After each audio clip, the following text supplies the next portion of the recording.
Welcome to Charts Today. My name is David Linton, and today's edition for Thursday, the 24th of November, Thanksgiving, comes to you from Kampala in Uganda. And we're doing some charity work this week, and so quite challenging with the internet, but let's carry on. And we see here that the dollar index just kicked up again yesterday, so we are seeing this after this sideways move, we're getting continuation, moving up higher. So we're a target to 102. Another 1% upside, so dollar index just continuing to run. You can see it showing up here in the medium-term chart. We've broken out of this consolidation pattern and running. And so the really big story is now that the dollar has activated, the dollar index has activated this upside target. So another 50% upside, quite a big upside potential, 56%. Now, it's not going to do that in a hurry. It could take years, but it does look like we are going to see the sort of run we saw in 2014 in 2017.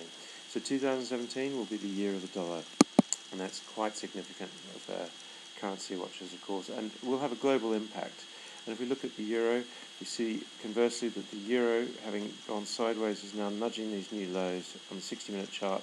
It has fallen away yesterday, and we're seeing now targets of 104, 105 activated. So that's 0.5% and 1% downside. And we're seeing that just the euro hitting new lows as we predicted. So 102, 103, now just starting to hit new fresh lows, taking out this 2015 March low, very significant. So downside now for the euro. So having gone on this sideways pattern for some days, we're now just breaking to the downside.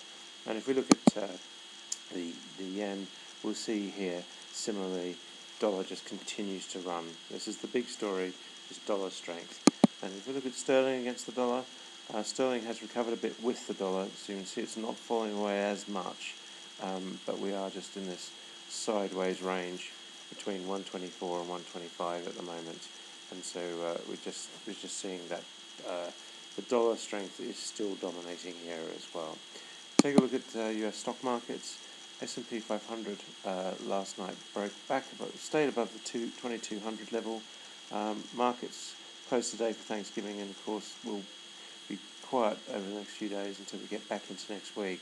But the fact that we've broken and held this 2200 level is really significant for US stock markets, and we are now just sitting on this new all-time highs, giving us really potential to run, and another strong year next year should follow having broken to these new highs.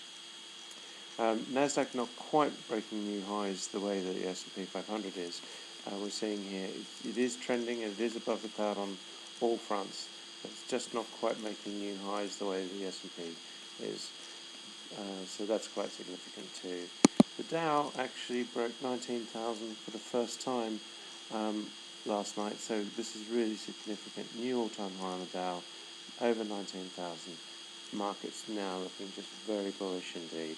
If you take a look at the FTSE, FTSE was pretty flat yesterday, just really struggling to follow the performance of the US stock markets, and that's again just really significant. We're seeing here that we're just in this sideways range at the moment. 68.17, just can't get back above the 7,000 level, and that's what the FTSE really does need to do. We have found support on this short-term chart, so hopefully we will see FTSE running again. And the DAX yesterday also down about 0.5% on the DAX, so not managing to break the same way as US markets either, so quite significant. On the other hand, Asian markets continue to be strong. The Nikkei up another nearly 200 points, over 1%, just running. So we're seeing Asian markets really strong. That weaker yen really helping there. So again, pretty significant. If we take a look at some commodities, Brent crude moved just slightly overnight, but really it's just holding this below this $49 level. We are in this, having run last week, we're just in this pattern here. On Monday we had a big run, just sideways move. And so at the moment we've got downside targets and upside targets. Very hard to call. Keep an eye on the 1 minute chart.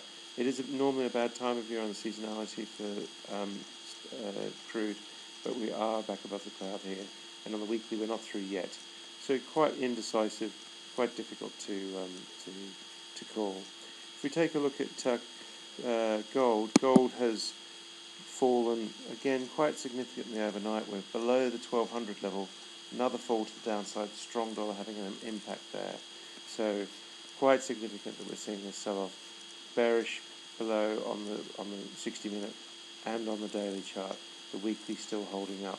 Do have a new downside target here on the 1% chart, and we are just seeing now as quite a big sell-off, but no real big downside targets to play for at the moment. So quite interesting. Keep an eye on that.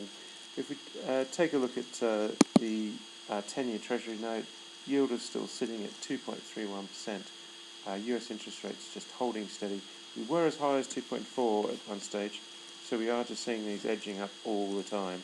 The fact is we're through on the 60-minute long-term chart. Under the weekly long-term chart, we are in a long-term phase now.